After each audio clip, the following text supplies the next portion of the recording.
Islam ya.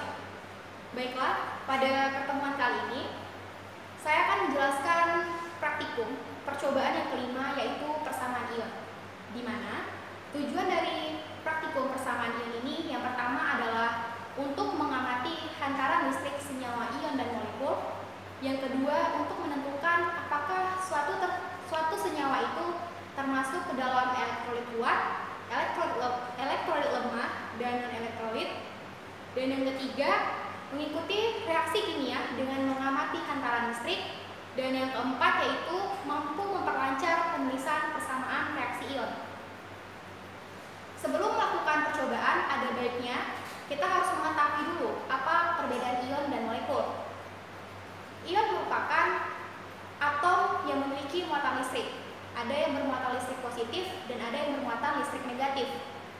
Atom yang memiliki muatan listrik positif disebut dengan kation, dan yang memiliki muatan listrik negatif disebut dengan anion. Dan molekul merupakan gabungan atau kumpulan dari beberapa atom yang tidak mengandung muatan listrik.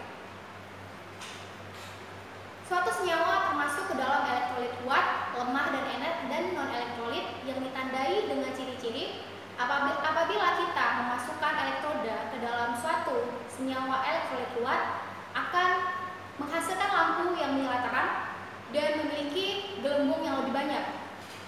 Dan apabila elektroda kita celupkan ke dalam larutan elektrolit lemah, lampunya akan menyala tapi nyalanya redup dan sedikit gelembung yang terdapat di sekitar elektroda tersebut. Dan ketika kita mencelupkan elektroda ke dalam larutan yang bukan elektrolit atau non-elektrolit, lampu tidak akan menyala dan tidak ada gelembung yang terdapat di sekitar elektroda.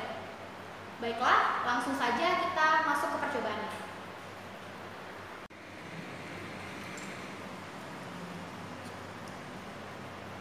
Alat dan bahan yang akan digunakan pada persamaan ion ini, yaitu yang pertama adalah peralatan konduktivitas.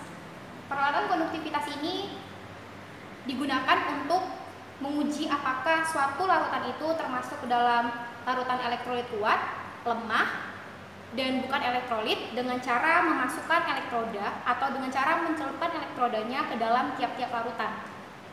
Larutan yang akan kita uji di sini, yang pertama ada H2SO4, ada NaOH, ada CH3COOH, ada NH3, dan yang terakhir ada Aqueous. Baiklah, langsung saja kita uji larutan yang pertama, yaitu H2SO4. Langkah yang akan kita lakukan adalah mencelupkan elektroda ke dalam larutan tersebut dan kita lihat apa yang akan terjadi.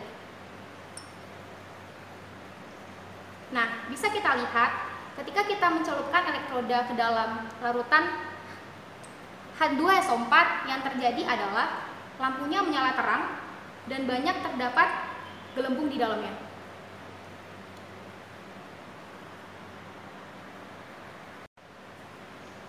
Baiklah, larutan pertama yang akan kita uji yaitu H2SO4. Caranya kita cukup mencelupkan elektroda ke dalam larutan tersebut dan kita lihat apa yang akan terjadi.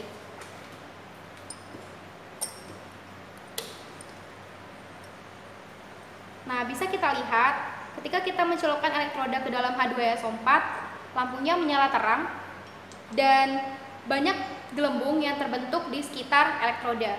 Berarti ini menandakan bahwa H2SO4 termasuk ke dalam larutan elektrolit kuat. Selanjutnya, kita akan melihat bagaimana NaOH ketika dicelupkan dengan elektroda. Langkahnya sama dengan ketika kita mencelupkan elektroda ke dalam H2SO4.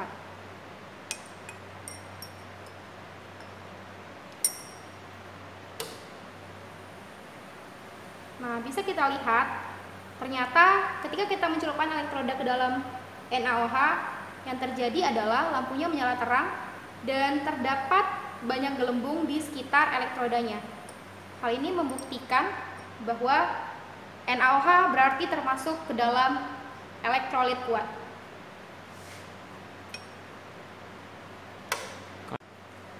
Oke, larutan yang akan kita uji berikutnya yaitu CH3COOH. Dan kita lihat apa yang akan terjadi.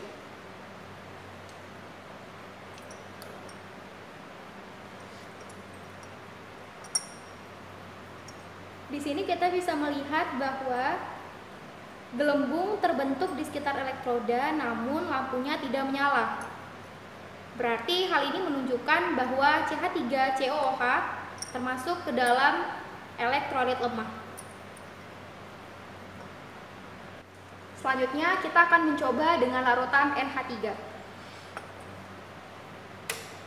Mari kita lihat perubahan apa yang terjadi. Ternyata sama dengan yang terjadi pada CH3COOH.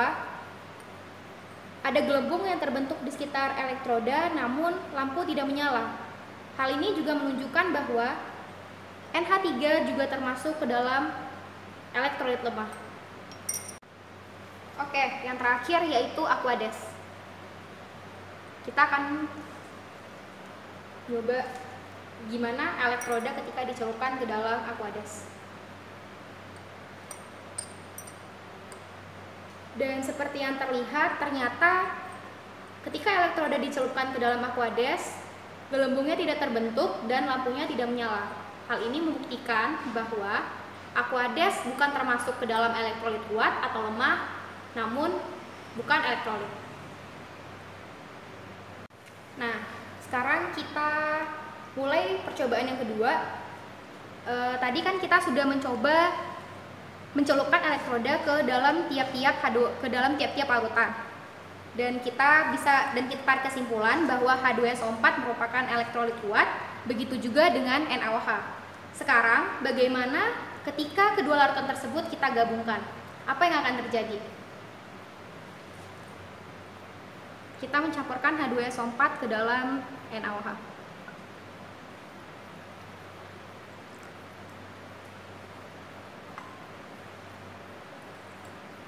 Dan kita celupkan elektroda ke dalamnya.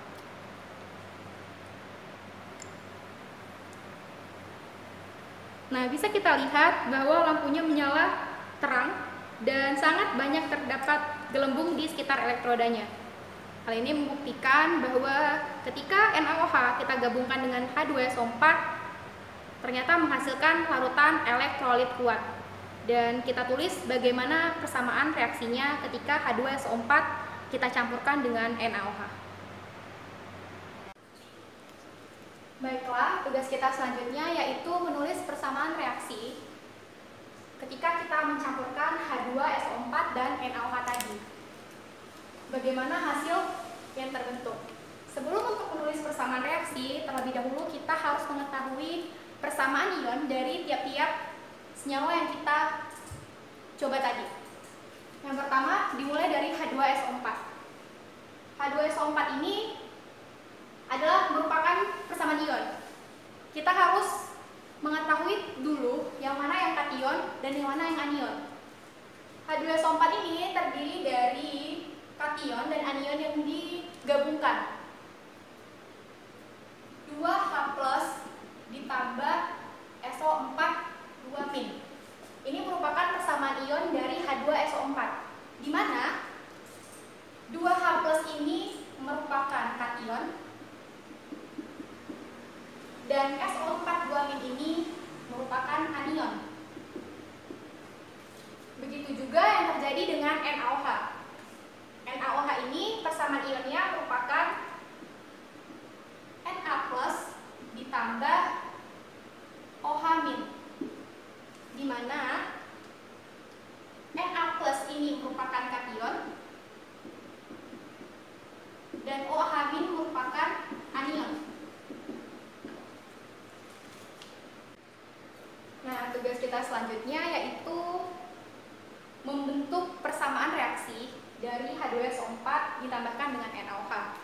Tadi kan kita sudah memisahkan tuh antara kation dan anion yang terbentuk dari senyawa H2SO4 dan NaOH. Sekarang tugas kita adalah menggabungkan antara kation yang berada di H2SO4 dengan anion yang berada di senyawa NaOH.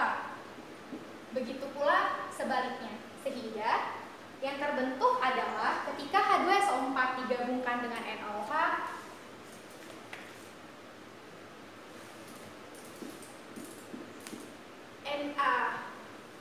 NaSO4 ditambah 2H2O.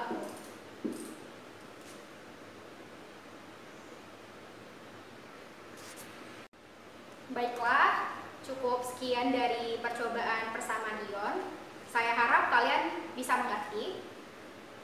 Jika ada pertanyaan dan ada yang kurang dipahami atau mengerti, bisa menghubungi kontak person yang berada di kolom deskripsi. Assalamualaikum warahmatullahi wabarakatuh.